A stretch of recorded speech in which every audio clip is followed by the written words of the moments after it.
Now, in our continuation of our discussion of the yellow wallpaper, we need to talk the bedroom, okay? Now, as far as questions number 4 and questions number 5 in the reading questions, we see ultimately that the narrator has an ultimate reaction to the bedroom, and it's a negative one. And also, her obsession with that wallpaper and her description of it just gets more vivid as the story continues. And we can look at the text and see that reaction. First, her reaction to the room is a negative one. She says that this room used to be a nursery, a playroom. There are windows on the bars for little children. Now, if this was a nursery for children and there's bars on the window, that would be appropriate for children to avoid them falling out the windows and killing themselves. But for a grown adult woman having bars on the window, that would make it seem as if she's in a prison. Literally, she's in a prison, but also figuratively, she's in a prison of her mind, her mental illness. And later, we're going to see she's going to want to break free from that symbolically. Now, also, she describes just the room as being ugly. She talks about it having the appearance of a boy's room. The paper and the paint is stripping off. I love this description. One of those sprawling, flamboyant patterns committing every artistic sin. It's just an ugly wallpaper. She says it confuses the eye. It irritates. It provokes. It makes you look at it just because it's so ugly. And she says that there are these curves that suddenly commit suicide. They destroy themselves. Notice these are all destructive descriptions, and that's what this wallpaper makes her feel. It feels like it's destroying her. And she says the color's repellent. It's dull yet lurid orange. She says no wonder the children hated it. She hated it, okay? And you're going to notice the later we get into the short story, the more involved and obsessed she gets with the wallpaper. It comes alive. She projects her mental illness on this wallpaper and her psyche upon it as well. Now let's look also at number 6, question number 6 in the reading questions. How does John's relationship with his wife affect her mental illness? Now, obviously, we've already talked about the fact that him being her physician is really unethical, okay? He does not understand mental illness since he's practical to the extreme as she describes him, but also he is an enabler. Notice he treats her very childlike. Notice this description where he calls her a blessed little goose. And, he gives her these nicknames that are very childlike. Notice he leaves her alone, isolated all day. He's away all day, even nights, okay? He leaves his wife by herself except with his sister, Jenny. But notice she is not a qualified nurse. She is a family member caring for her. And you're going to see very, very quickly that this relationship is not a healthy one. There's a few pages down where we see other interactions between the two. She says, John is kept in town very often by serious cases, and Jenny is good and lets me be alone when I want her to. So she's left in continuous isolation. A little bit later, she describes the interaction. She says, Dear John, he loves me dearly and hates to have me sick. I tried to have an earnest, reasonable talk with him the other day and tell him how I wish we could go and make a visit to Cousin Henry and Julia. But he said I wasn't able to go, nor able to stand it after I got there. And I did not want to make out a good case for myself, for I was crying when I was finished. So we have her begging to see family. And notice her husband will not allow it.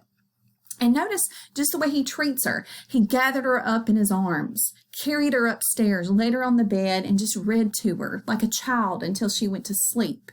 He has very much so kind of childlike terminology. We've already talked about bless a little goose. Also, he says, what is it, little girl? Don't go walking about like that. You'll get cold. These are not terms of endearment that a grown woman would expect. He's enabling her to be codependent on him. And this is not a healthy relationship by any means. And you'll notice Jenny, this goes into question number 7 about her relationship with the narrator. She is a caretaker, but again, as we mentioned, she's not a qualified nurse. She leaves her alone to do pretty much what she wants to during the day. Okay, and let's continue with the reading questions because we've already mentioned number 7. Number 8. Now, the narrator, she changes her description of the wallpaper. Initially, she just describes it as ugly. She dislikes it. But notice her sensory description is just explodes with imagery. There's visual, things that she sees. There's even auditory. She thinks she hears noises, okay? There's kinetic imagery. She envisions motion, movement in the wallpaper. Tactile. She starts touching and interacting with the wallpaper. And I want us to look at some of those interactions that she has.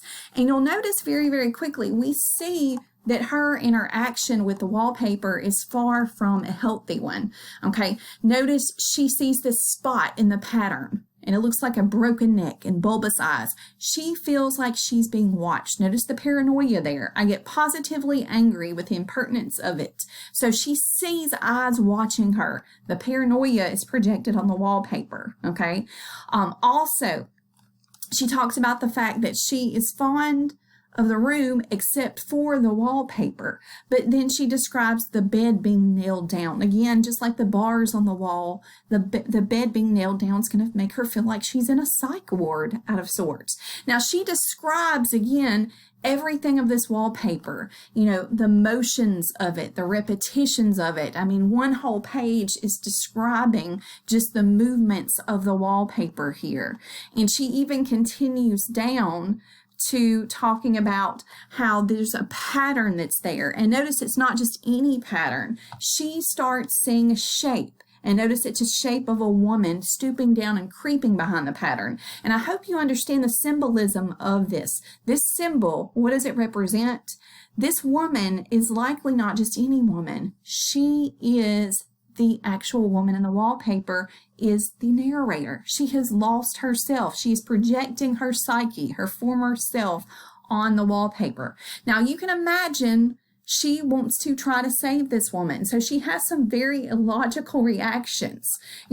At first, she just stays up at all night thinking about this pattern, this woman, trying to think about how she can help this individual. Okay, she's up all night, and during the daylight, notice she imagines that woman in bars in the same manner that she is in bars, okay?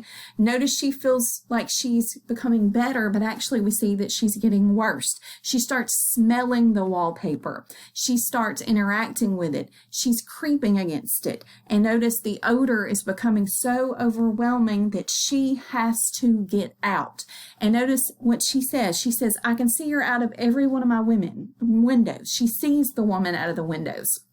And then, of course, she wants to attempt to free the woman. In her mind, the only way to free the woman from the wallpaper is to rip the wallpaper. So in a very crazed act, we see her ripping the wallpaper, which from our viewpoint, this would be an insane act, but we see inside of her psyche and in her broken mind, she thinks she's helping this woman, which in a way is helping herself.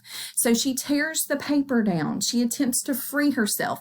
She even has a rope that she's going to use to tie up the woman, which if you can imagine, if Jenny walks in and sees her with this rope, she's going to imagine that the narrator is suicidal, but she wants to help her. She wants to tie her up and control her in the same manner that the narrator is being tied down by her husband and her sister-in-law, Jenny.